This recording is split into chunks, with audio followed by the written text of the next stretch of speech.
Bueno, muy buenas tardes a todos. Una vez más, muchísimas gracias por permitirnos entrar en sus hogares. Soy Rodrigo Arenas de República.gt. Hoy tenemos un webinar que creo que a todos nos tiene un poco ansiosos y es cómo abrir el país. Le damos gracias a Ferco, a Banco Industrial y a Cementos Progreso por facilitarnos estos espacios. Y gracias también a Salvador Pais, empresario, director de Fundesa, y al doctor Juan Manuel Luna, neumólogo, jefe de neumología del Hospital Roosevelt. Realmente este es un tema que realmente se nos ha prolongado, creo yo, a todos más de lo que creíamos. Ya vamos por la semana 13 de confinamiento. Obviamente, pues ha afectado en muchísimas diferentes maneras, mucho más complicadas. Como bien dice la frase esta, que es lamentablemente cierta, todos estamos en la misma tormenta, pero no todos estamos en el mismo barco. Esto es una realidad que le está pegando a unos mucho más duro que a otros en todos los niveles sociales y económicos. Pero tenemos que empezar a pensar en cómo vamos a abrir el país, en cómo vamos a convivir con este virus, con esta pandemia, porque pues no podemos estar en este estado durante meses y meses. Vemos que ya en el mundo se está empezando a abrir, ya hay muchos países que están regresando, pues digamos, a esta normalidad restringida, pero ya a salir de ese confinamiento que pues por un periodo corto, por un periodo prudente puede ser la solución, pero en el largo plazo definitivamente puede traer muchísimo más problemas que soluciones. No solo en temas económicos, sino que también en temas de salud, en temas físicos y otros. Salvador es un empresario que realmente desde que arrancó la pandemia se ha dedicado, creo que casi que tiempo completo, a entenderla, ha dirigido el esfuerzo en Fundesa de la importación de pruebas, le han donado al gobierno, al Estado, decenas de miles de pruebas, él nos va a decir el número, y realmente ha entendido y se ha metido en el corazón de ese funcionamiento. Y lo positivo de que sea empresario, pues es que obviamente es un hombre que no quiere mantenernos confinados, es una persona que quiere que la economía camine, que la economía se desarrolle, porque pues no solo para sus empresas, sino que para todo el resto de los guatemaltecos.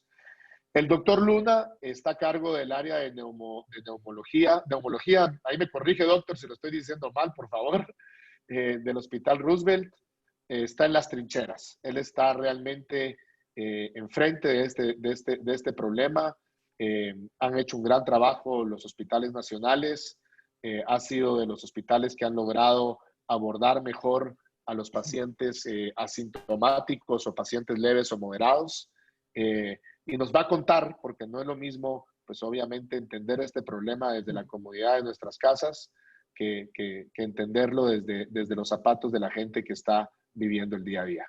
La agenda de hoy es muy sencilla. Salvador nos va a dar una introducción, nos va a contar lo que han hecho, qué dificultades y retos han tenido que superar. Y después entrará el doctor Luna y nos contará un poco lo mismo desde su perspectiva. Y posteriormente vamos a entrar a una fase de conversación, preguntas y respuestas. En el chat aquí abajo de su Zoom pueden ir ustedes dejando sus preguntas que se van a ir grabando con las que vamos a generar esta conversación en la segunda parte de este foro. Muchísimas gracias a todos. Salvador, te dejo con el micrófono. Muchas gracias, Rodrigo, y muchas gracias a República por esta invitación para compartir en este espacio con todas las personas que nos acompañan esta noche. Y muy buenas noches, doctor Luna. También va a ser muy interesante pues esta conversa sobre el tema que tanto nos aflige y el tema que nos atañe, que es esta crisis derivada por el COVID-19. Ciertamente estamos viviendo un momento histórico. Es una pandemia, diría yo, única en que sucede en este momento de hiperconectividad derivado de las telecomunicaciones, y como sociedad realmente estamos pues aprendiendo a lidiar con esa combinación de fenómenos. La enfermedad derivada del virus SARS-CoV-2, el COVID-19, es una enfermedad novedosa y por tanto desconocida. Y peor aún, existe muchísima desinformación sobre la enfermedad en redes sociales y fake news y cuánta cosa hemos estado viendo. Realmente tenemos, y los exhorto a que nos basemos en ciencia y en datos. Ciertamente, pues eso ha sido parte del esfuerzo que realizamos desde Fundesa, fue tratar de educarnos lo mejor posible sobre un tema muy nuevo para todos nosotros, y exhortarnos a todos los que estamos aquí en esta conversación, pues seguir basándonos en esa ciencia, en esos datos, incluyendo datos fehacientes y verificables de la enfermedad, pero también de las políticas públicas y los efectos colaterales de dichas políticas públicas que han sido implementados, efectos tanto sociales como económicos. Al final, las pandemias matan y enferman de tres maneras: abrumando a los pacientes y a su sistema de salud, inundando la red hospitalaria, y tercero, cortando el flujo de ingresos de las familias y de la sociedad. Esa idea de salvar vidas o salvar la economía es una falsa dicotomía. Al final es una sola crisis que se está buscando cómo reducir el efecto total sobre la sociedad, y ese efecto total incluyendo, como digo, algunos de estos efectos colaterales de las políticas públicas que se están implementando. Pero eso es parte de la ecuación y parte de lo que tenemos que hacer, diría yo, para la implementación de cualquier política pública.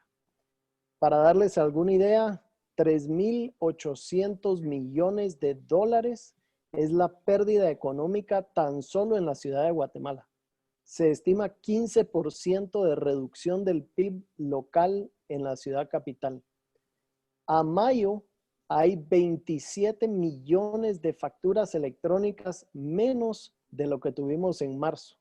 Solo para ponerlo en contexto de lo que esta crisis está afectando a la sociedad guatemalteca.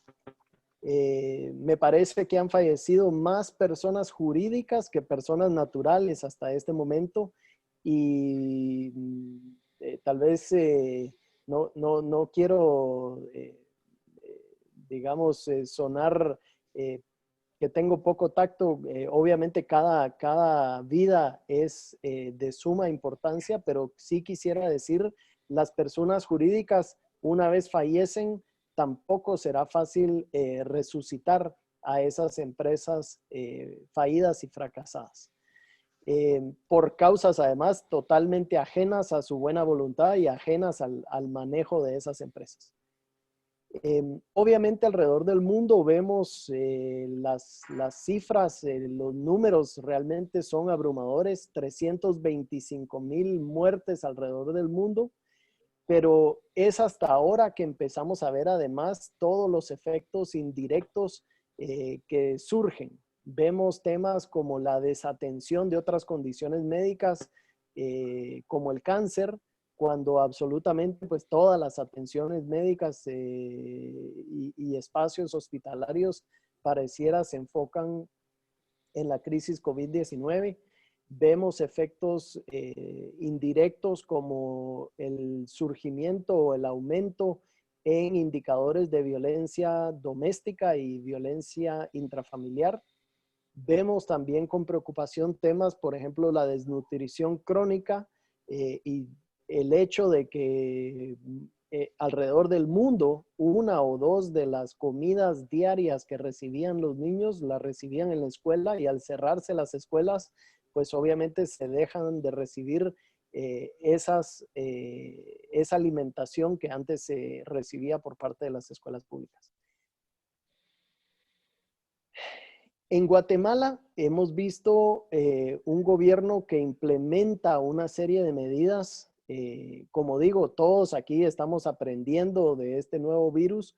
Las medidas que toma de una forma, diría yo, temprana el gobierno de Guatemala incluyen ese toque de queda. Acertadamente, podemos decir hoy, el uso de mascarillas obligatorio y yo diría una especie de lockdown light.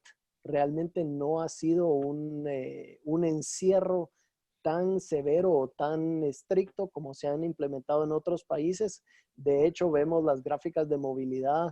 En la tercera semana de mayo, la movilidad promedio era del 51% y lo podemos comparar, por ejemplo, con El Salvador, donde la movilidad promedio es de tan solo el 40%. O sea, realmente han tenido un encierro mucho más estricto en El Salvador. Eh, Además de las políticas y las medidas que tomó el gobierno en su momento, les diría, desde Fundesa nos activamos desde el puro principio para apoyar en una forma propositiva, desarrollando pues una estrategia integral de cómo creíamos que podíamos apoyar y servir a Guatemala durante esta crisis. Esa estrategia integral tiene 5 pilares, incluyendo los temas de prevención y la campaña. Espero que todos aquí hayan visto la campaña de mascarillas GT, que promovía el uso de mascarillas como una medida de prevención. Dicho sea de paso, hoy sabemos una medida muy acertada. Cuando se arranca esa campaña, pues no necesariamente teníamos tan claro que sí efectivamente le estábamos pegando a ese clavo. Además, un acompañamiento muy cercano desde Fundesa en todo este tema del aprovisionamiento de las pruebas PCR, donde hemos adquirido a la fecha y donado al Ministerio de Salud Pública más de 35.520 pruebas PCR y 29.000 extracciones de RNA necesarias para correr esas pruebas PCR en los termocicladores. Y les diría también muchísimos insumos de absolutamente todo lo necesario para que se pudiesen correr y no solo correr esas pruebas, sino correrlas en forma descentralizada, tratando de activar esa red de laboratorios a nivel nacional, incluyendo, por ejemplo, el laboratorio recién activado en el Hospital Regional de Occidente en Xela, el furgón de INASIF que se fue hacia Petén para poder correr pruebas en Petén. En fin, les diría, además de lo que son las cifras puras y duras de los apoyos y donaciones de pruebas, pues todo el apoyo y el acompañamiento en el montaje de estos laboratorios Centinela para descentralizar las pruebas en Guatemala. Todo eso, pues obviamente gracias a la base de donantes que se activó también con esa misma velocidad que la crisis ameritaba y que gracias a esos donativos es que hemos logrado donar esta importantísima cantidad de pruebas. Dicho sea de paso, dependiendo de qué cifras cree uno en cuanto al número de pruebas realizadas, pero el porcentaje de pruebas donadas por Fundesa es un porcentaje altísimo del total de pruebas realizadas hoy por hoy en Guatemala.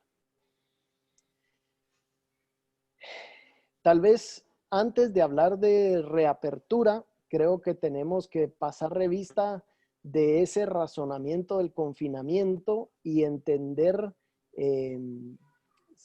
al final si eso fue una buena o una mala política a implementar.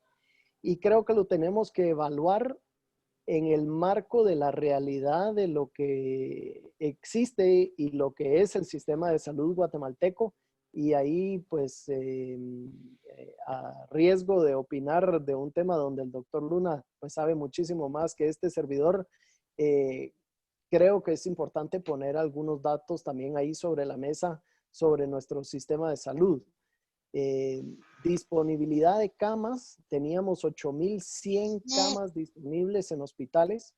El estimado es que se pasaban utilizadas en un 89% del tiempo para todo tipo de enfermedades normales, accidentes, cirugías. Eh, Eso quiere decir que históricamente y en promedio, no hablemos de los picos ni los valles, teníamos alrededor de 880 camas disponibles como país. A eso le podemos agregar las 1.920 camas que se sumaron con los hospitales nuevos que fueron construidos, y eso nos da un total de 2.800 camas disponibles para el COVID, asumiendo una tasa de 15% de hospitalización, nos daría una capacidad teórica para 18.600 casos activos. Una tasa de infecciones activas de tan solo el 0.1% de la población. Y ciertamente ahí podemos entrar al debate de cuál es un techo o un estimado razonable de los distintos escenarios y estimaciones de posibles tasas de infección, pero les diría que en términos generales, 0.1% de la población es un dato bastante bajo.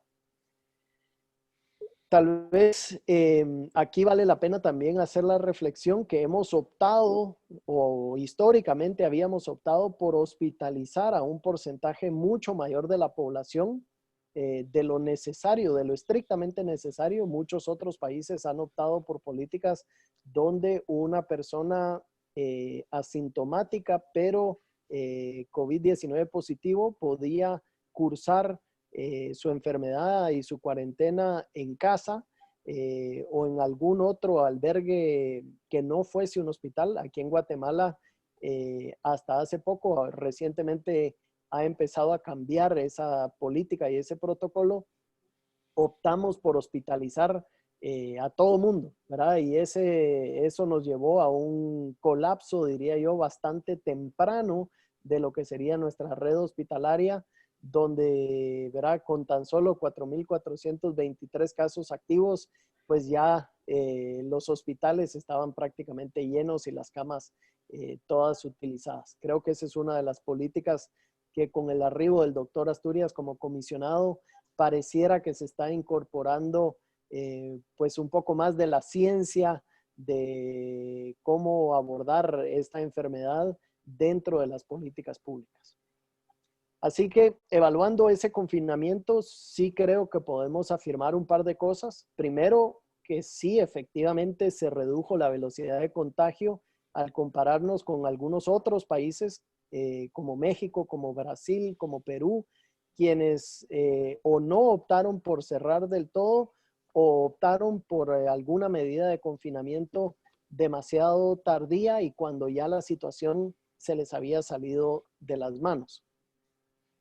Segundo, creo que podemos afirmar que se compró tiempo, tiempo en el que hoy podemos entender mucho mejor cómo dar tratamientos a esa enfermedad, además de cómo prevenir su propagación.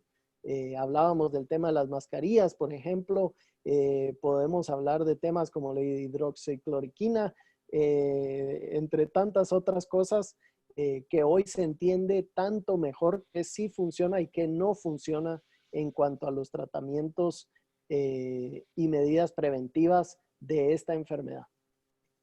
Tercero, diría yo que gracias a los aportes de los donantes, sí se logró ese incremento de capacidad de las 1.920 camas.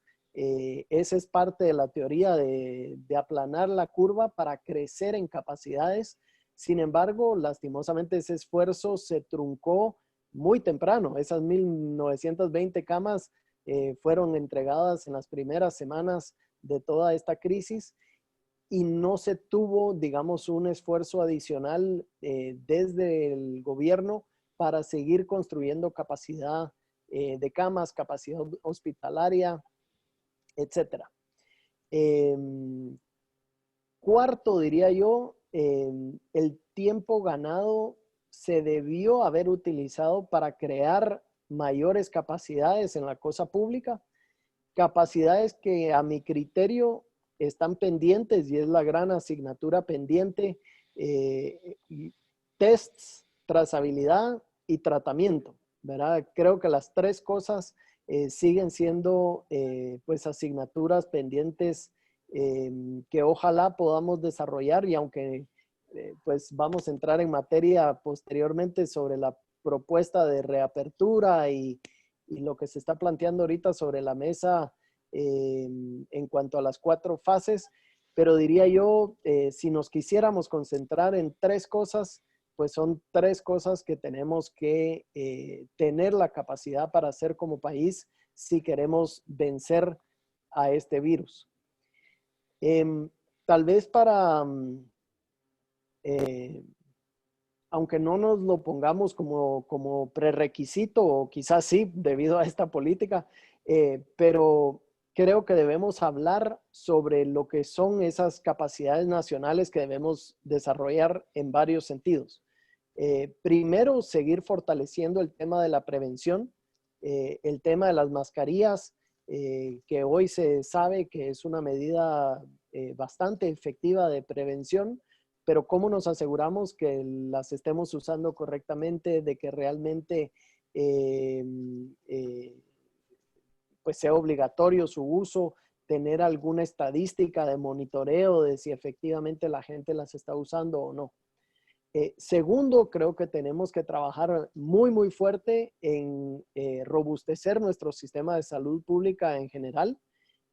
Ciertamente no ha sido, o por decirlo así, creo que esta crisis vino a desnudar una realidad evidente, que es que nuestro sistema de salud muy precario, un sistema de salud al cual lo hemos tenido en abandono realmente, y un sistema de salud que merece pues esa atención que le podamos dar para fortalecerlo. Me parece inaceptable, inaudito los pleitos internos con el Instituto Guatemalteco de Seguridad Social. Me parece que eso también es parte de nuestro sistema de salud. Me parece inaudito que tengamos una ejecución presupuestaria de tan solo el 2.02% a mayo en plena crisis de COVID-19. Me parece inaudito que tengamos aún el desabastecimiento que tenemos en EPP. Y yo sé que algunas cosas ya han empezado a mejorarse en el tema de EPP. Quizá ahí el doctor Luna nos pueda dar mejores luces de si se ve o no se ven esas mejoras en compra de equipo de protección médica ya en el campo de batalla. Tercer gran tema que creo que debemos de trabajar es el tema de las pruebas. Como les mencionaba, la capacidad ha ido incrementando gradualmente conforme se van habilitando nuevos laboratorios para hacer pruebas PCR. Espero que esa capacidad pueda incrementar muy pronto a 3,000 pruebas diarias. Y yo sé que pues la meta que el doctor Asturias tiene trazada es de 5,500 pruebas diarias. Eso es un monto importante para Guatemala, pero les diría muy en línea con lo que han sido la cantidad de pruebas por día ajustados a per cápita. Países como Corea del Sur, por ejemplo, 3,400 pruebas diarias fue un promedio en más o menos en esta época de días ingresada la crisis. El cuarto gran tema que creo que tenemos que trabajar, como les decía, la trazabilidad. Ponerlo en contexto, en Wuhan, en el epicentro de donde surge esta enfermedad, China armó 1,800 equipos de 5 personas cada uno para poder dar trazabilidad a la enfermedad. Esa es una tarea importante, es una tarea que no se está haciendo muy artesanalmente y el reconocimiento a las personas que ya lo están tratando de implementar desde la cosa pública, pero necesitamos dotarlos de herramientas tecnológicas, necesitamos de darle mucho más inteligencia a ese esfuerzo de trazabilidad.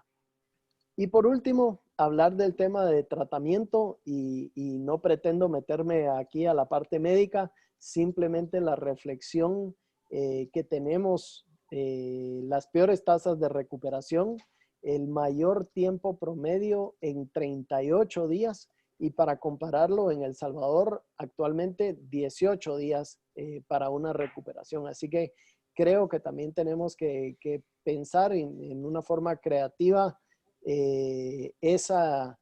cómo aprendemos y cómo absorbemos los mejores insumos del mundo. Afortunadamente, pues ya con todo lo que ha pasado esta crisis, creo que ya hay muchísima más información técnica, científica, basada en evidencia, basada en los primeros estudios que ya empiezan a salir, que puedan nutrir pues esa mejora en nuestros protocolos de tratamiento aquí en Guatemala. Así que con eso, tal vez me quedo por ahí. Me interesa muchísimo la conversa con el doctor Luna sobre el COVID-19. Muchísimas gracias, Alba. Creo que realmente es increíble el trabajo que han hecho. Felicitaciones. Y también el esfuerzo que ha habido desde el sector productivo de este país para atajar esta crisis. Tengo que decirlo, no es la primera vez. Creo que en todas las crisis, cada vez que Guatemala tiene una crisis, el sector productivo es el protagonista, es el que se pone hombro con hombro con el gobierno, con el ejército, a afrontar estas crisis. O sea que de verdad, felicitaciones, Alba, y felicitaciones a todos esos donantes. Ya después ahondaremos en eso.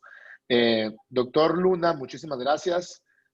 Pues bueno, ahí le dieron una introducción interesante. Ahora cuéntenos usted, doctor, desde las trincheras, como le digo, usted está en el Hospital Roosevelt, obviamente un hospital que le ha tocado atender a a muchísima gente contagiada y además entiendo que ha estado en la medicina pública en los últimos 20, 25 años. Por lo tanto, su experiencia es encomiable para cómo la atención de esta crisis. Lo dejo con el micrófono, doctor. Muchas gracias, Rodrigo. Gracias por la invitación. Gracias a República. Gracias a todas las personas que están conectadas y que tienen interés en este conversatorio. Quiero empezar a decir que agradecer y a felicitar a Fundesa y a Salvador. Yo no los conocía mayormente antes, pero los he seguido mucho desde que empezó este problema. Yo, desde el punto de vista de salud, empecé a darle seguimiento a este problema desde enero, mucho antes que mucha gente, y me agradó cómo desde temprana forma Fundesa también le dio seguimiento y tuvo mucho interés en esto. Así que yo quiero públicamente agradecerles y felicitarlos. No es nuevo, yo lo he hecho en mis redes sociales varias veces, he felicitado a Fundesa. Yo creo que si a mí me hubieran preguntado cómo quieren que los ayude, pues hubiera pedido las 2 o 3 cosas que ha hecho Fundesa. Entendieron perfectamente la necesidad de tener más pruebas desde el principio, entendieron perfectamente la necesidad de educar a la población y la campaña de las mascarillas, por supuesto, fue una cosa muy, muy importante. Después se hizo obligatorio. Y ahí vimos cómo el gobierno en algunas cosas iba un poquitito atrás de la necesidad. Dicho esto, yo quisiera enfocar mi presentación inicial en 4 puntos, porque creo que el gobierno ha hecho cosas buenas, pero también ha hecho cosas malas. Y me preocupa que las cosas buenas que se hayan hecho se puedan desperdiciar o se puedan echar a perder por hacer cosas malas en medio del problema o al final del problema. Siempre lo digo, una de las cosas buenas que hizo el gobierno, mejor que muchos otros países, fue el confinamiento temprano. Esto definitivamente está demostrado que es la única forma de detener la progresión del contagio. Y volver a decir lo que lo hemos dicho muchas veces, el confinamiento no está hecho para que no hayan infecciones y no hayan pacientes. Es para ganarle tiempo al virus. Es para que los 6,000, 8,000, 10,000 pacientes que vayamos a tener infectados sucedan en 6, en 8, en 10 semanas y no sucedan en 2 semanas. porque esto es lo que hace desbordar a los hospitales, entrar en caos y, por supuesto, aumentar grandemente la mortalidad. Solo como referencia, se hizo un análisis en Nueva York, en el estado de Nueva York, y se vio cómo si el confinamiento hubiese sido una semana antes, hubiesen habido 14,000 menos muertes. Y si hubiese sido 2 semanas antes, hubieran habido 35,000 menos muertes. ¿Esto qué quiere decir? Que efectivamente el confinamiento sirve para que los casos se vayan dando en un mayor número de días, en un mayor número de tiempo, y los hospitales puedan absorber a todos estos enfermos. Entonces, repito, confinamiento temprano fue adecuado. Claro, ahora vemos un poquito las secuelas de esto porque el confinamiento ha sido largo, la gente y la economía misma están cansadas porque no llevamos 6 ni 8 semanas de confinamiento, sino, usted decía, Rodrigo, 13 o 14 semanas. El segundo punto es las pruebas. En toda pandemia es importantísimo tener una cantidad grande de pruebas y sobre todo en estos padecimientos virales respiratorios en que hay un número muy grande de pacientes, de personas asintomáticas, porque es la única forma de encontrar a estas personas que van a ir a contagiar a más personas. Es más fácil que las personas sintomáticas no contagien, porque como ya se saben sintomáticas, dejan de ir a trabajar, dejan de ir al supermercado, dejan de ir a visitar a los amigos, y entonces, aunque estén leves, como ya tienen síntomas, ellos mismos se guardan. El gran problema de esta enfermedad, sobre todo de esta enfermedad, mucho más que el problema de la influenza, del virus de la influenza, es que hay un porcentaje muy grande de asintomáticos.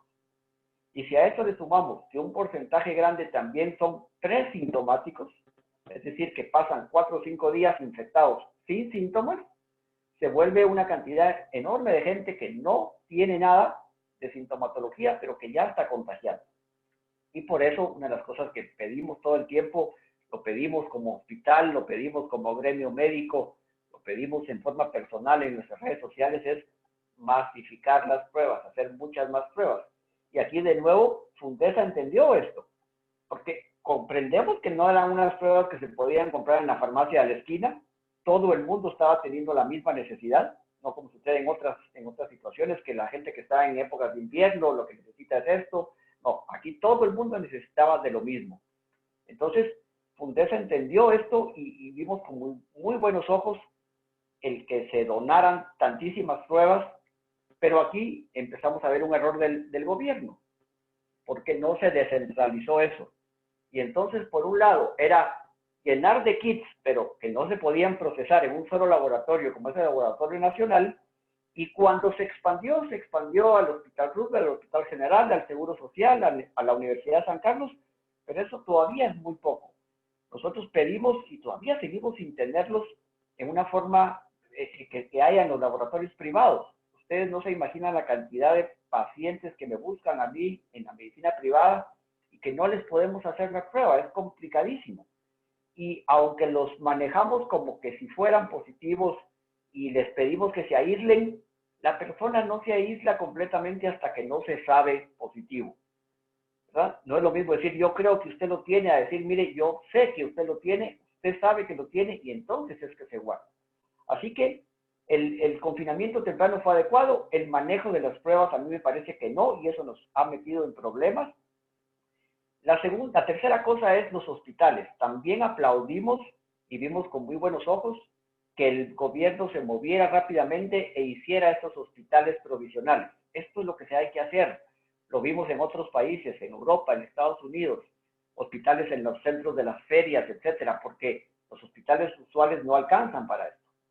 En esto lo hizo tempranamente, consiguieron mucha donación, se equiparon estos hospitales, pero de nuevo, esa medida correcta se empezó a echar a perder por el manejo de los protocolos de tener a tanta gente con síntomas leves o asintomáticos guardados ahí en estos hospitales por muchos días, que al principio no dio problema, pero que cuando los hospitales nacionales empezaron a llenar de enfermos de coronavirus, ya no podían ser trasladados a estos hospitales y empezamos a colapsar.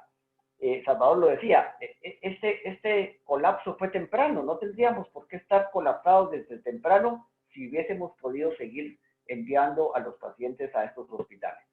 Aquí viene una de las recomendaciones que hicimos hace muchas semanas, y con Rodrigo lo platicamos en otra oportunidad en un foro, que era el programa de los hoteles medicalizados. Nos criticaron algunos, nos aceptaron otros, y sobre todo muchos no nos creyeron que esto fuera a ser necesario. Ahora vemos que es necesario, pero ya vamos tarde. Ya tenemos 40, 50 pacientes que queremos trasladar hoy del Hospital General o del Hospital Roosevelt y no tenemos todavía esos hoteles ya con un evento ganado para podérselos enviar. Entonces, de nuevo, un segundo punto bien hecho, que es hacer los hospitales provisionales, pero que se puede echar a perder si no se hace lo que hay que hacer, que es vaciarlos, darles egreso a los pacientes tempranamente, que están recuperados, por supuesto, para tener más acceso de poder seguir trasladando. Dicho esto, pasamos a un quinto aspecto que yo creo que podría desempatar el accionar del gobierno. Creo que ha hecho dos cosas buenas y ha hecho dos cosas malas, y entonces nos queda una quinta cosa que podría ser la razón que uno diga, bueno, salió airoso o salió perdedor, y es la desescalada. Ojalá la desescalada se haga de la mejor manera. Nosotros vimos, yo personalmente veo con muy buenos ojos el que se esté hablando ya de desescalada, no porque se vaya a hacer ahora, no se puede hacer ahora, estamos en el peor momento de la pandemia, pero sí que se empiece a trabajar tempranamente para que de nuevo, no como otros proyectos, se hagan tarde y eso nos agarre el dedo a la puerta y lo hagamos mal y a la carrera. Así que pareciera un buen plan, está hecho por fases como debe hacerse, está hecho por áreas geográficas. Quiero recordarles a las personas que nos escuchan, la desescalada no se puede hacer al mismo tiempo en todo un país. No puede ser que abran las ciudades todas al mismo tiempo. Hay unas ciudades que están con más casos y otras ciudades que están con menos. Entonces se tiene que ir a hacer por áreas geográficas. Así está hecho este plan. Me quedan todavía muchas dudas, pero creo que es mejorable y creo que algunas cosas las iremos conociendo con el tiempo. Pero vemos con buenos ojos que ya se esté hablando, y creo que aquí se ve la mano del doctor Asturias y de la gente que lo está rodeando desde el punto de vista médico para ir haciendo las cosas con, como decía Salvador, con un poquito más de base científica. Así que resumo mi inicio de la presentación con que el gobierno ha hecho cosas buenas, ha hecho cosas malas, y que hay cosas que hay que usar urgente para que no se vuelvan peores, y que, repito, al final la desescalada hecha correctamente podría ser lo que nos lleve a ganar esta batalla, este partido que ha sido tan difícil contra el coronavirus. Perdón. Muchísimas gracias, doctor. Pues bueno, creo que aquí tenemos bastantes insumos para conversar. Sé que vamos a mencionar mucho al gobierno de la República, por lo tanto quiero hacer la aclaración que invitamos al ministro de Economía y a su viceministro, y lamentablemente no nos pudieron acompañar, como también al doctor Asturias, que tampoco nos aceptó estar. Realmente no entendemos por qué, pero bueno, es lamentable. Espero que no sea un tema ideológico en ese sentido. Estamos, Salva y doctor, en una situación, yo creo que probablemente en el momento más complejo. Todo el mundo está hablando, bueno, no todo el mundo. Yo llevo varias semanas de escuchar de que estamos en el peor momento de la pandemia. Creo que desde la primera o segunda semana de mayo, muchos expertos o gente que se consideraba experta, estoy hablando también de médicos, uno de ellos fue el doctor Asturias, que lo puso en su tweet, decía que el peor momento de la pandemia era la segunda semana de mayo, después la tercera, y ya vamos por la primera de junio y seguimos en el peor momento de la pandemia. Lo que sí es cierto es que ya estamos en un punto en donde la economía ya no acepta más confinamiento. Yo coincido con usted, doctor, que el gobierno ha hecho cosas buenas y cosas malas. Creo que una de las cosas buenas fue el famoso Doña Chonita. Creo que no haber cerrado el país de la manera, por ejemplo, como lo cerró El Salvador, ha dado oxigenación a gente que vive del día a día. No es lo mismo pedirle a una persona que no vive del día a día que cierre a gente que vive del día a día. Pero también hemos tenido momentos equivocados, como por ejemplo el famoso viernes del chino, ¿verdad? Hemos tenido momentos ahí que nos han complicado la situación. Lo que yo sí creo es que estamos en el peor momento en el sentido de que ya no podemos como país aguantar muchas semanas más de confinamiento. Ya ni las empresas, vimos los datos que mencionó Salvador al principio, 3.800 millones de dólares de pérdidas, según Cavi, que ha estado aquí con nosotros varias veces. Ese número, eso es en la ciudad, estamos hablando de 5,000 en el país. Ya no podemos perder más. O sea, yo creo que ya como país perdimos lo que podíamos perder, y no estoy hablando de temas económicos, sino que estoy hablando de que esos números, es importante que la gente lo entienda, se traducen en hambre, se traducen en gente sin empleo, se traducen en temas de depresión, en suicidios, en un montón de otras repercusiones sociales que pueden ser igual o más dramáticas que el mismo coronavirus. Entonces, creo que es importante que entendamos que tenemos que aprender a convivir ya con el virus, no tenemos alternativa. Ese confinamiento temprano fue muy positivo para aplanar la curva, pero creo que lamentablemente la parte negativa es que ya llevamos, como usted dice, doctor, 13 semanas y ya empezó la fatiga, ya está superándolo. Con esto empiezo mis preguntas, y es que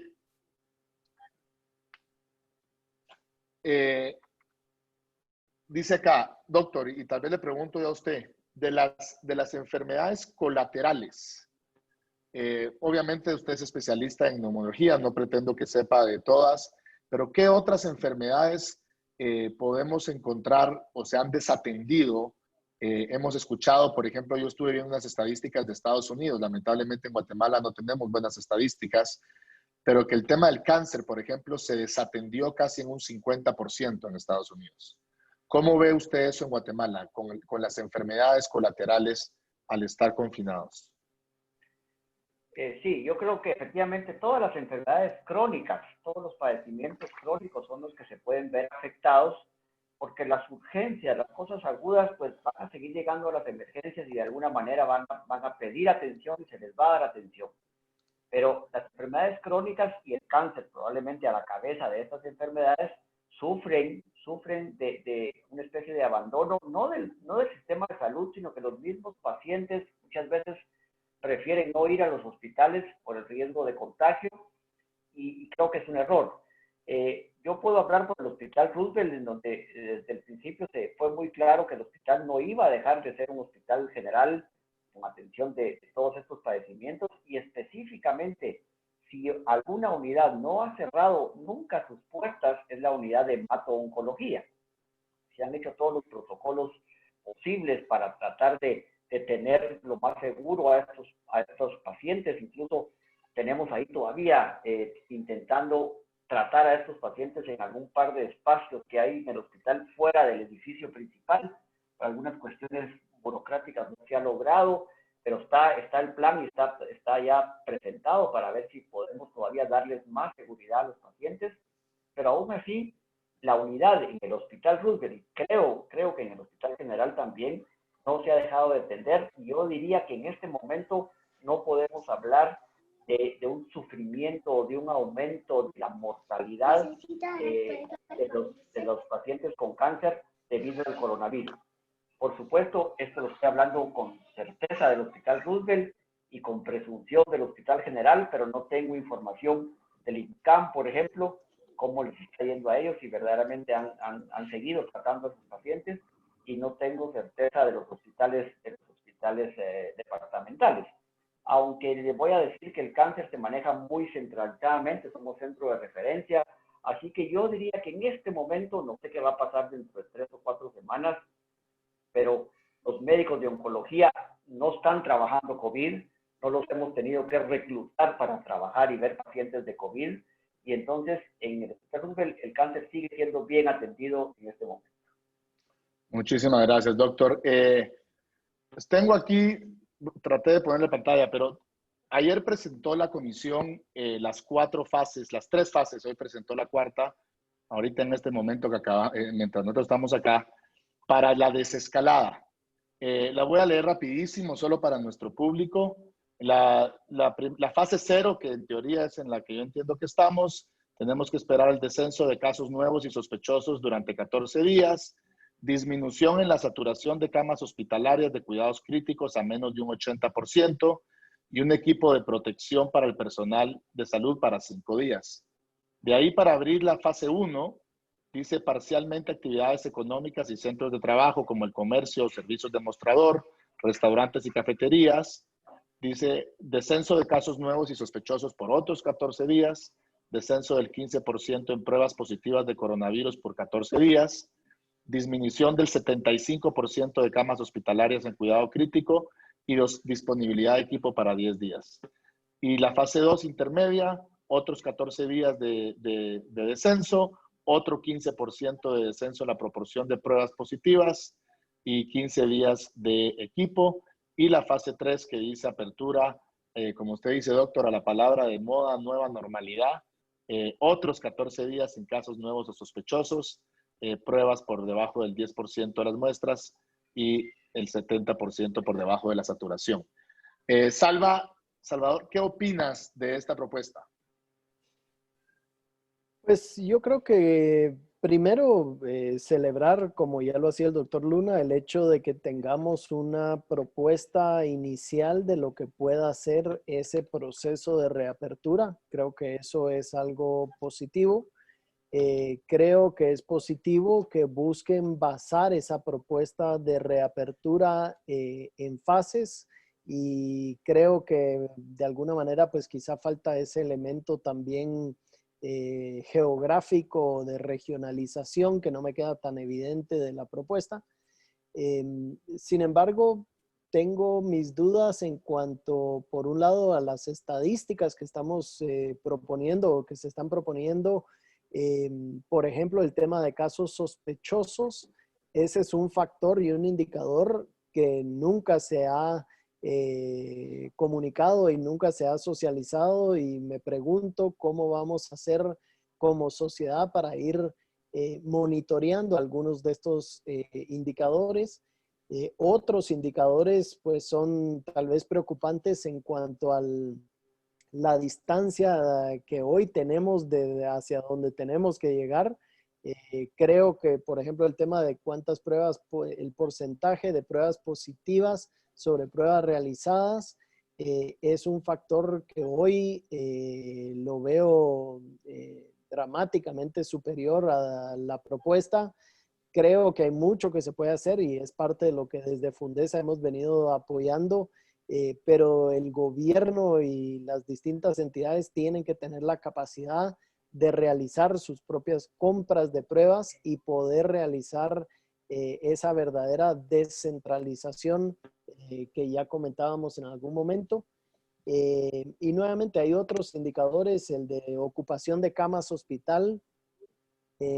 Técnicamente me parece muy importante ese indicador, saber que tenemos esa capacidad ociosa para, en caso se diera un repunte o una segunda ola, pues de poder absorber esos casos en las camas hospitales que estén disponibles. Sin embargo, nuevamente es uno de esos indicadores que no me queda muy claro cómo se mide, quién lo mide, cuándo se comunica, cómo se comunica, para que todos como ciudadanos podamos darle seguimiento y podamos ir entendiendo cómo nos vamos pues acercando o no a cada una de las distintas etapas. Así que al final, nuevamente concluyendo, creo que sí es importante que se ponga algo como esto sobre la mesa. Importante reconocer que hay, como cualquier cosa, pues esas decisiones difíciles que hay que ir tomando en el camino y ciertamente el otro lado de la ecuación difícil pues es el oxígeno que ya las empresas hasta este momento habían sobrevivido aguantando la respiración y que no sabemos cuánto tiempo más puedan seguir aguantando ese respiro. Gracias, Salva. Ahí yo creo que hay un tema importantísimo y es que esos indicadores para mí hay que dividirlos en dos. Están los que genera el virus, digámoslo así, que son los contagios, pero también están los que son responsabilidad absoluta del gobierno. Por ejemplo, ese 80, 70, 75, 70% de saturación o no saturación en camas hospitalarias, lo único que tiene que hacer el gobierno para que ese indicador se dé es invertir o gastar más dinero en más camas o hoteles. Y no hay nada más caro que mantenernos cerrados. Tal vez esto es un mensaje importante para la gente que ha estado criticando que si el gasto de los hoteles es muy oneroso o no. O sea, el dato que tú nos diste, Salva, al principio de esto, que son 3.800 millones de dólares, más agarremos el dato también de Cavi, que son 50.000 millones de quetzales, agarremos un promedio ahí de 40.000 millones de quetzales, eso solo en IVA para el gobierno son 4.800 millones de quetzales. O sea, ¿cuántas camas puedes comprar con un mes de confinamiento? ¿Cuántas camas? Entonces yo creo que hay un tema de que hay que ver cómo se la podemos devolver esa responsabilidad al gobierno, porque para lograr ese indicador, lo único que tiene que hacer el gobierno es ejecutar el dinero que ya tiene autorizado para incrementar el número de camas y el número de equipos. Yo creo que 2 de los 4 indicadores que están poniendo en las desescaladas son eminentemente responsabilidad del gobierno. Y eso, pues, le voy a tirar la pregunta al doctor Luna que me ponen acá. ¿Y por qué, doctor? Porque usted ha sido funcionario público tanto tiempo. ¿Qué pasa con la ejecución? ¿Por qué no logran ejecutar? ¿Por qué no tenemos 4.000 camas en vez de 2.000 si sabemos que el dinero lo tienen autorizado ya en presupuesto en el gobierno y lo tienen, hasta donde yo sé, lo tienen en caja? O sea, el dinero está disponible en el Ministerio de Finanzas. Bueno, tal vez para ir por partes, se voy a empezar por lo último, por esta pregunta. Yo, la verdad, me considero un empleado público, pero no un funcionario público, porque mi función no es, como la de todos los médicos, no es ejecutar. Nosotros damos servicios, damos la atención y, por supuesto, ponemos las necesidades en las oficinas de los funcionarios, pero nosotros no manejamos el presupuesto y por eso es que nos ha costado. Tiene Yo razón. les quiero dar un ejemplo. Perdón, doctor, usted es un auténtico servidor público, para que lo dejemos claro, tiene toda la razón. Pues probablemente ese sea el término, pero y la muestra es que nosotros a través de la necesidad que hemos tenido y de ponerlo todo esto con estadísticas, si nos vamos al Hospital Roosevelt en general, que de verdad ha estado muy bien en los últimos 5 años, y específicamente a nuestra unidad de neumología, tenemos unos equipos de función pulmonar, tenemos una clínica de sueño que no lo tiene nadie en Guatemala, ni siquiera en la práctica privada. Tenemos mejor laboratorio de función pulmonar que en ninguna parte privada de Guatemala, mejor clínica de sueño, mejor equipo de endoscopía respiratoria, de broncoscopía, que cualquier parte de Guatemala. Eso quiere decir que si uno en su área se mueve y demuestra las necesidades, se puede hacer. Siempre ha habido dinero, lo que pasa es que el dinero no llegaba a donde debería llegar, y en los últimos años en nuestro hospital y en nuestra unidad ha llegado a donde debería ser. Ahora, regresando a lo que usted decía, Rodrigo, yo creo que este indicador de la cantidad de camas vacías no solo es poniendo más camas, porque no, es también un indicador indirecto de que hay menos contagios. Si yo ahorita tengo 100 camas en el Hospital Roosevelt, ya tengo las 100 ocupadas, pero entre 2 semanas tengo estas mismas 100 camas y solo tengo 75 ocupadas, esto me dice indirectamente que hay menos contagio y menos pacientes que están llegando al hospital y menos enfermos. Entonces quiere decir que estoy controlando el virus. Así que este indicador no solo es de ir aumentando el número de camas, sino que es un indicador indirecto de que vamos mejor y de que tenemos menos enfermos, menos pacientes hospitalizados y menos pacientes críticos. Y más que aumentar el número de camas en este momento, que ya es un poco tarde para hacerlo, deberíamos hacer es optimizar las camas que tenemos. En este momento, con 6.000 personas infectadas, nosotros no deberíamos estar desbordados. Deberíamos tener, no sé, 600, 700 pacientes admitidos en los hospitales que no se nos deberían estar rebalsando si manejamos las cosas como debe ser, mandando a muchos a los hoteles, vaciando los hospitales provisionales que tienen una gran cantidad de camas, ahí sí, solo para coronavirus, y entonces teniendo todavía sin saturación los hospitales nacionales. Así que mi percepción es, no hay que aumentar tantas camas más, pero hay que optimizar las que tenemos haciendo estos haciendo estos otros ejercicios de manejo que Pero, es parte de lo que se está haciendo mal. doctor, yo le quisiera pedir ahí que usted le cuente la información que puede, la que no es confidencial médica o clínica. ¿Cómo lo ayudó al Hospital Roosevelt el haber alquilado un hotel? ¿Qué porcentaje le ayudó el haber alquilado un hotel para mandar a los pacientes asintomáticos o leves? Bueno, mire, lo voy a hacer muy en forma generalizada, pero le puedo decir que de 100 pacientes que llegan a la emergencia del hospital, 30 no necesitan estar en el hospital. ¿Sí? Está bien que lleguen y que les hagamos la prueba y están positivos, pero 30 de esos 100 no necesitan estar en el hospital. Pero si yo no los puedo mandar a su casa a aislarse correctamente porque no tienen una habitación privada y un baño privado, entonces tengo que tenerlos en el hospital. Y entonces eso implica que me están ocupando una cama y que me están ocupando equipos sanitarios y personal sanitario que deberíamos estarlos usando en los otros que están más enfermos. Entonces yo le diría que en general haber podido trasladar a pacientes leves o incluso asintomáticos a este hotel nos liberó un 30% de la carga, pero por supuesto en algún momento, ahora ya estamos otra vez llenos y no tenemos a dónde mandarlos. Necesitamos más hoteles para que todo el tiempo podamos estar mandando ese 30-35% a los hoteles o a sus casas, repito, pero que la población que consulta a los hospitales nacionales, muy pocos de ellos van a poder aislarse correctamente en su casa. Otra cuestión es en lo privado, en donde sí podemos aislar. Sí, ahí tal vez solo sumando algunos elementos. Primero, pues obviamente en Guatemala tenemos el reto de las familias que viven, digamos, tantos miembros de la familia en una sola casa. Entonces, no podemos enviar a esos pacientes a casa si lo único que vamos a hacer es contagiar a las otras 9 personas que vivían en ese mismo recinto.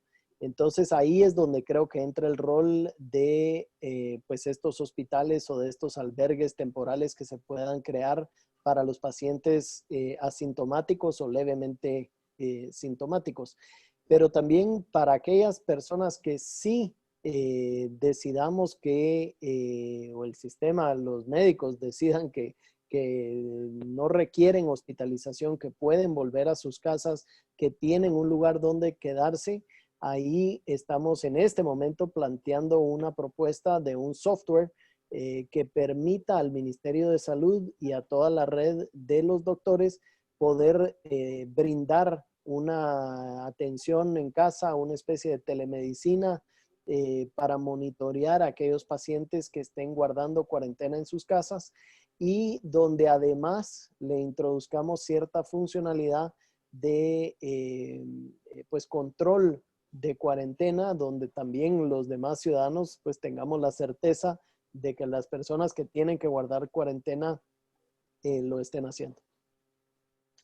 Gracias, Alba. Yo quiero agregar, perdón, Rodrigo. Sí, no, por favor, es importantísimo lo que dice Salvador, de que hay que darles un seguimiento a estas personas, porque quiero recordarles que esta enfermedad, una de sus características es que los cambios en la gravedad pueden ser muy bruscos.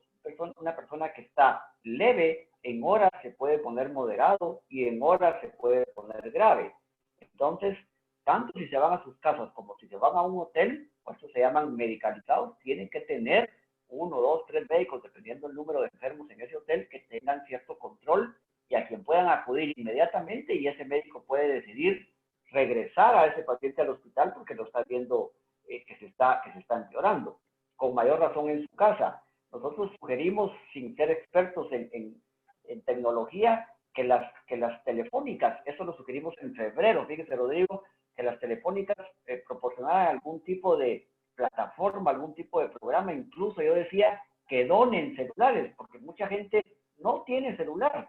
Entonces, si la persona, aunque sea una persona de escasos recursos, puede estar solo, porque vive solo, por ejemplo, pero no lo podemos mandar abandonado. Entonces, bueno, llévese este celular y se le va a estar haciendo seguimiento por parte del ministerio con un médico que lo va a estar llamando 2 o 3 veces al día.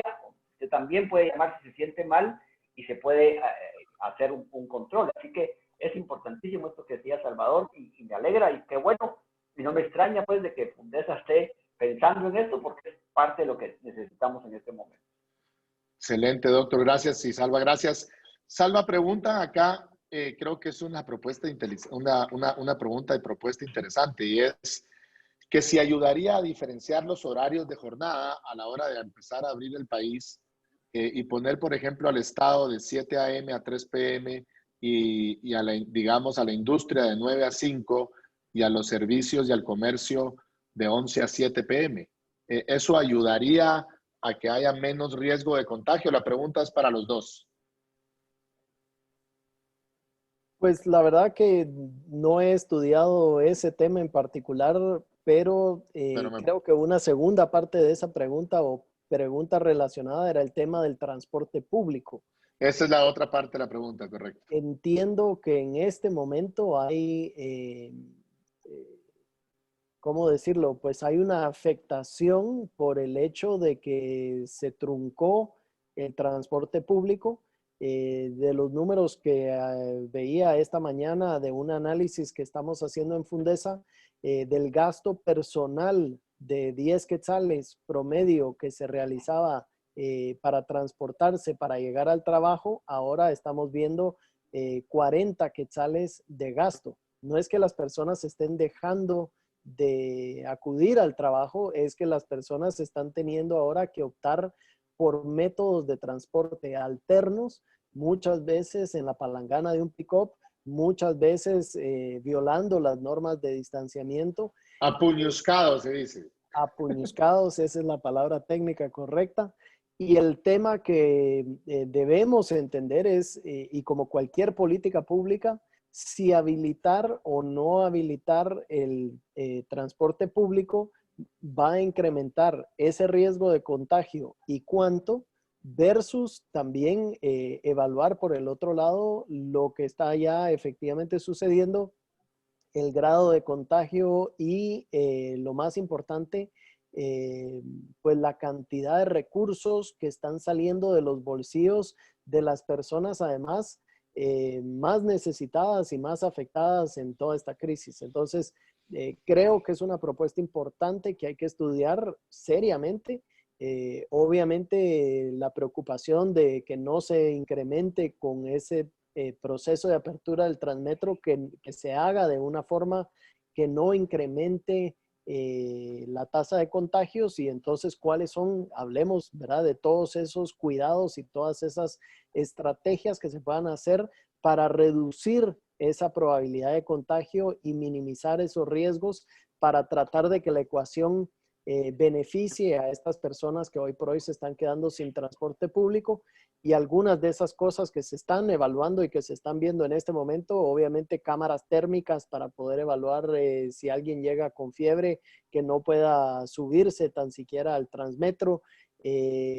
Obviamente los temas de los cuidados de las alfombras con cloro, las desinfecciones de las unidades, en fin, hay tantas cosas que creo que se pueden hacer para tratar de que esa ecuación reduzca el riesgo de contagio y logre beneficiar y generar pues esa posibilidad de transporte público nuevamente.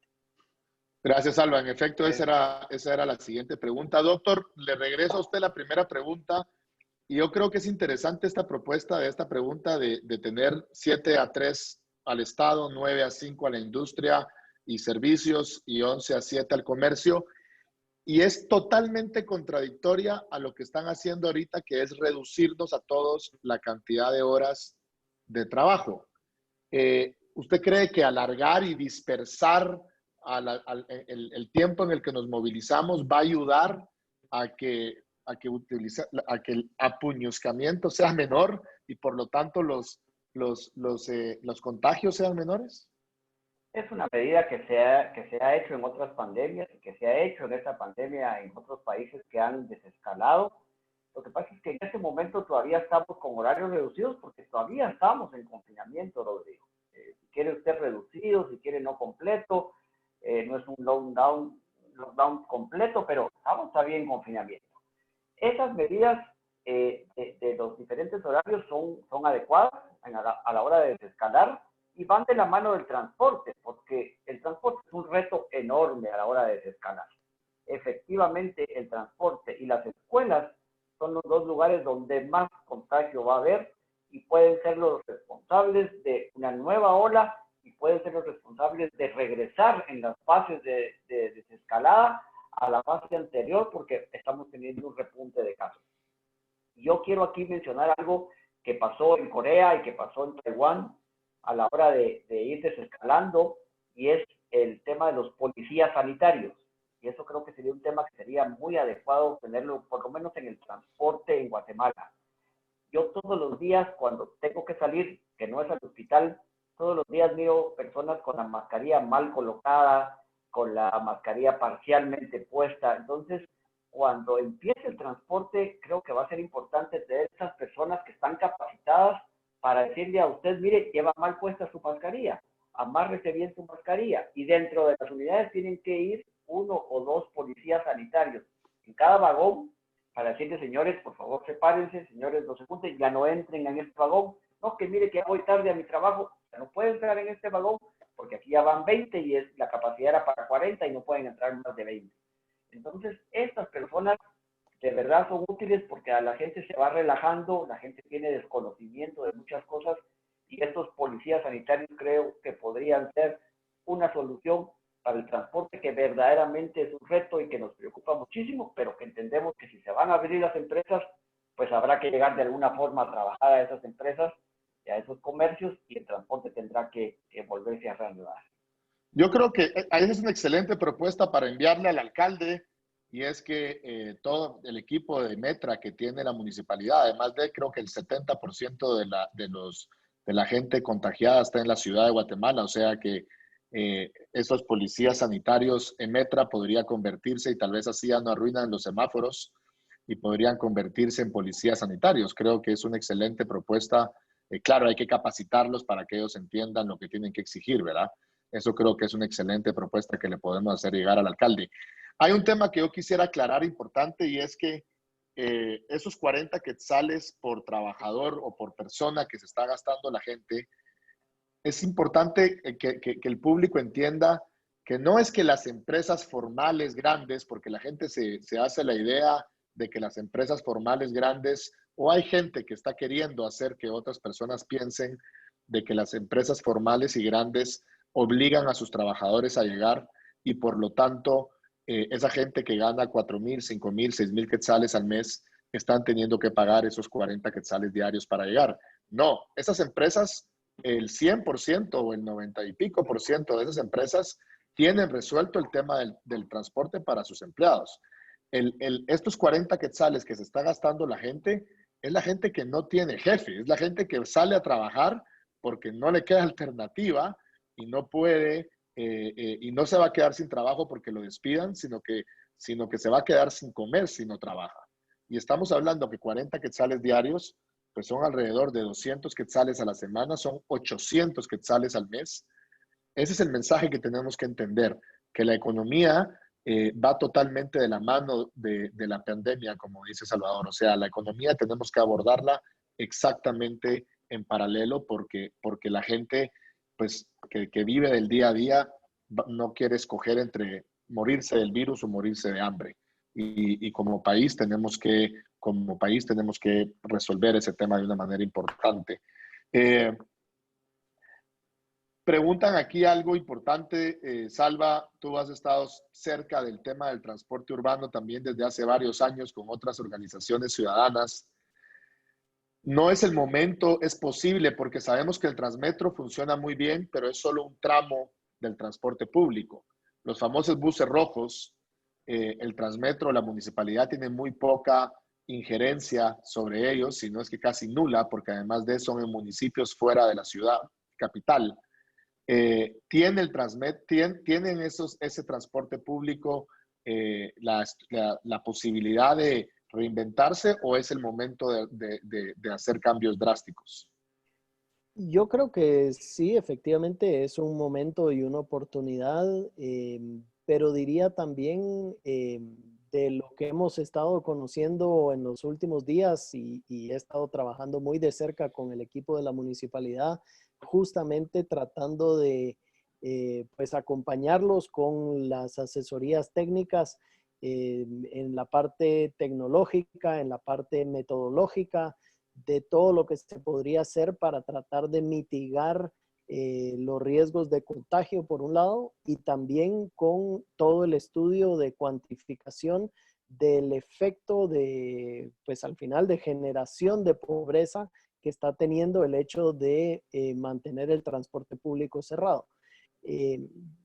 Y teniendo ese acceso, digamos, y habiendo visto las presentaciones de la municipalidad, les diría muy impresionado del plan estratégico que se está planteando, de todo el diseño y me parece, yo no soy experto en transporte público, pero de lo que vi, de verdad quedé muy bien impresionado de la profundidad y la amplitud del esfuerzo que se está haciendo por hacer un verdadero plan estratégico para el transporte público en la ciudad capital de Guatemala. Entonces, no les puedo compartir lastimosamente mucho más que eso, pero sí decirles que efectivamente creo que esa sugerencia o esa idea ya se le habrá ocurrido al señor alcalde y ciertamente pues están acelerando la implementación. Tampoco es que estén implementando nada que no hayan pensado, pero sí están acelerando la implementación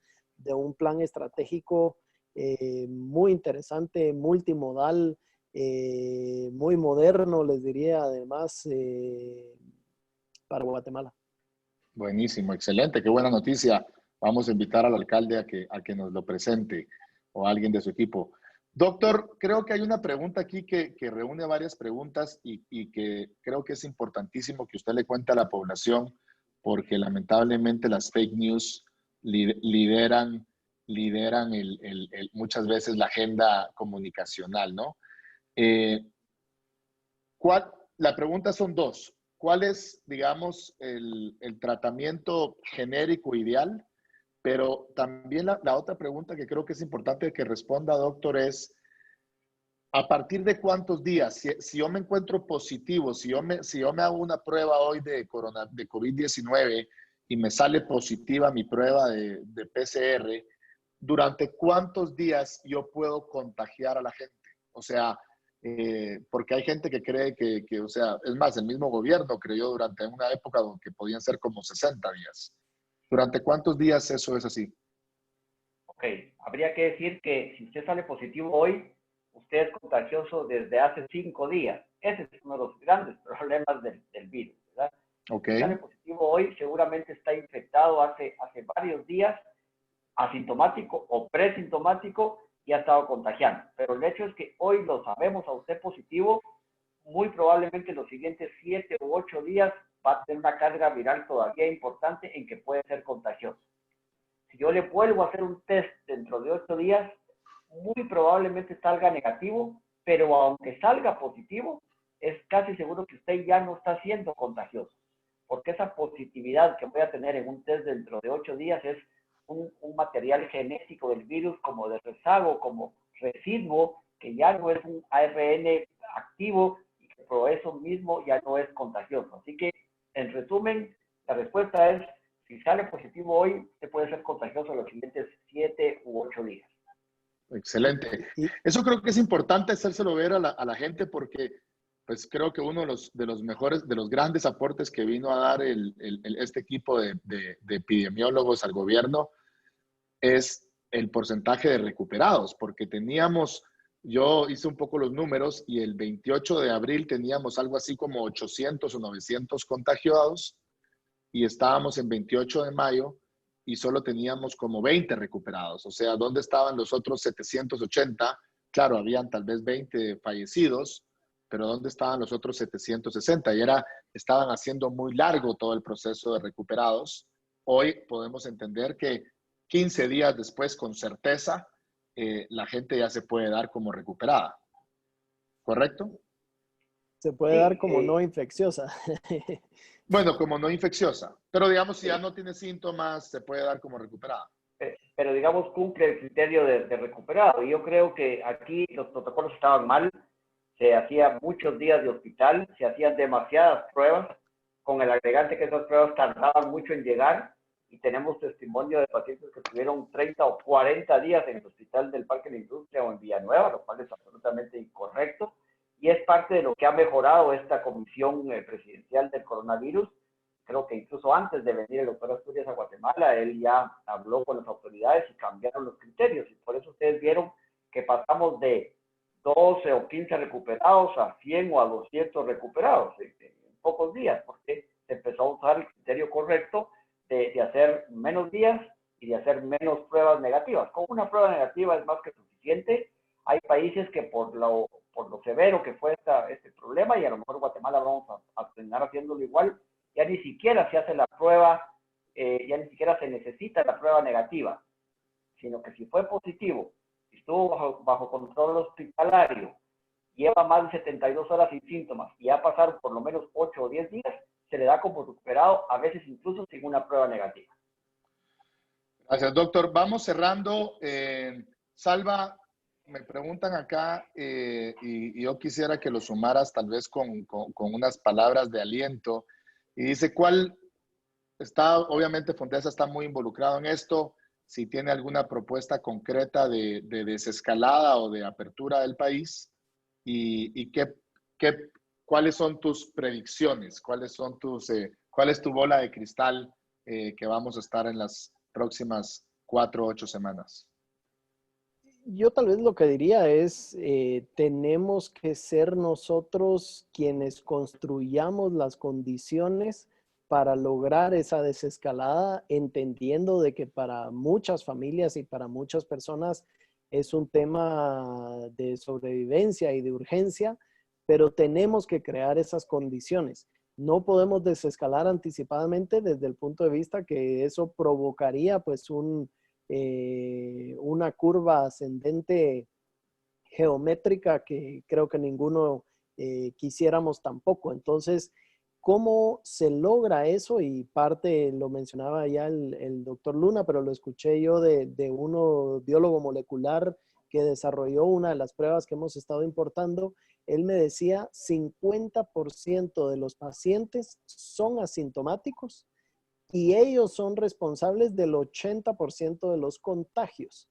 Entonces, si eso lo entendemos así, tenemos que poder salir a buscar proactivamente a esos asintomáticos con un equipo de trazabilidad, y tenemos que tener la capacidad posterior de ofrecerles un esquema de cuarentena con atención médica, no necesariamente hospitales, pero todo eso es parte de lo que tenemos que fortalecer: la capacidad de pruebas, la capacidad de trazabilidad y la capacidad de tratamiento. ¿Y percibes que se está fortaleciendo eso, Salva? Bueno, veo con mucho optimismo el hecho de la llegada del doctor Asturias, la instalación de esta comisión COVID-19. Veo que empiezan a caminar las cosas mucho más de lo que estaban caminando en las 13 semanas que llevamos de confinamiento y de crisis hasta este momento. Así que sí, en general veo el mundo, soy un optimista y les diría que hay señales de que vamos moviéndonos en la dirección correcta. Ciertamente hay un puente de aquí a llegar a ese momento donde el gobierno tenga todas estas capacidades, y ahí creo que va a ser importante el rol de todos nosotros como donantes también para tratar de suplir ese vacío en lo que llegamos a ese momento. Excelente, muchas gracias, Salvador. Doctor Luna, usted como médico, como una vez más repito, como un servidor público que está en la trinchera, ¿cuál es su proyección en las próximas 4 o 8 semanas? Bueno, coincido con Salvador en que vemos con buenos ojos algunos cambios que se han visto, por ejemplo, cambiar los criterios de recuperados, hacer más pruebas, conseguir otro tipo de pruebas como es la prueba de antígeno que vamos a empezar a hacer prontamente en el Hospital Roosevelt, que puede ayudar. Así que vemos, digamos, más orden, vemos más sustento científico en la toma de decisiones, y esto, por supuesto, siempre es bueno. Desde el punto de vista estrictamente salubrista, estrictamente sanitario, miro con mucha preocupación las siguientes 2 semanas, porque la curva todavía va para arriba, no la hemos logrado aplanar. Me preguntan mucho cuándo va a ser el pico de la curva. Es que el pico no lo podemos predecir con exactitud. El pico se mide después de.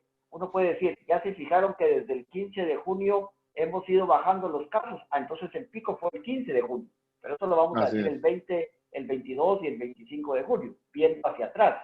Es muy difícil ahorita predecir el 16 de junio va a ser el día de más contacto. No, de más contagios. No, eso no lo sabemos. El pico finalmente se mide una vez haya pasado, pero lo que sí podemos ver es que la curva va para arriba. Creo que todavía no hemos llegado a donde va a empezar a aplanarse. De tal manera que desde el punto de vista estrictamente sanitario, miro con preocupación las siguientes 2 semanas, y aquí todos los actores tenemos que contribuir. Tiene que contribuir el gobierno, por supuesto, que es quien maneja esto. Tiene que contribuir el sistema de salud, que lo estamos haciendo con todas nuestras capacidades.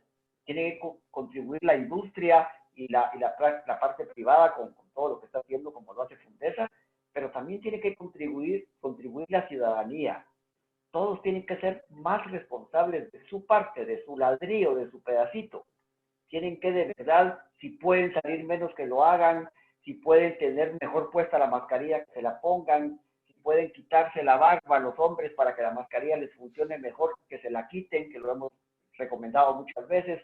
De tal manera que no tenemos también que decir, bueno, que lo hagan todos ellos, que lo hagan todos los médicos, que lo hagan todos los del gobierno, que lo hagan todos los de la iniciativa privada. Yo creo que individualmente, como personas y como familias, tenemos que ser más conscientes. Es increíble la cantidad de gente, por ejemplo, que fue a ver a sus mamás el Día de la Madre, y nosotros vimos ese repunte 12 o 15 días después. Personas que habían estado aisladas, bien aisladas, pero como es el Día de la Madre, vamos a ver a nuestra viejita, y ahí alguno de los nietos, alguno de los hijos que estaba trabajando, estaba contagiado asintomático y contagió a estas personas. Así que tenemos que ser muy responsables individualmente y como familia.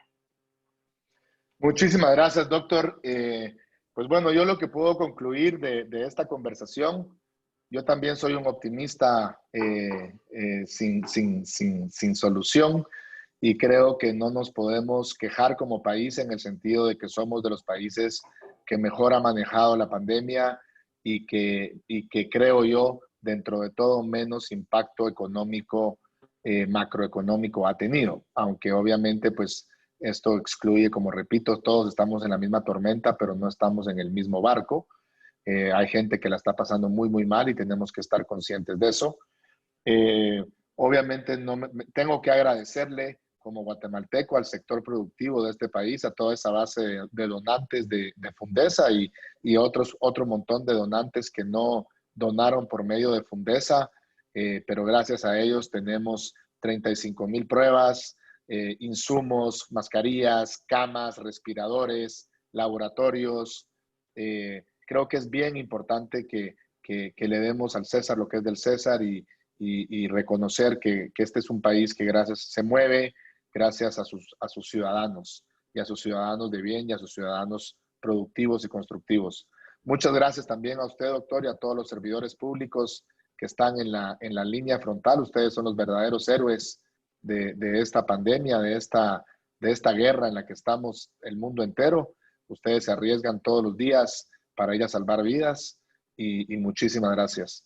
Y pues muchas gracias a todos los que nos acompañaron el día de hoy. Seguramente vamos a volver a tener al doctor Luna aquí en algún tiempo prudencial. Ya se volvió un visitante asiduo de República. Y a Salvador también muchas gracias, y te vamos a invitar también en algunas semanas para darle seguimiento a ver cómo vamos. Y muchas gracias a Ferco, a Cementos Progreso y a Banco Industrial por facilitarnos este espacio, y a todos ustedes los que nos acompañaron, más de 600 personas que tuvimos registradas, que nos dejaron entrar a sus casas. Muchísimas gracias a todos. Feliz noche. Buenas noches. Gracias, Alba. Muchas gracias, gracias. doctor. Buenas noches. Salvador, buenas noches.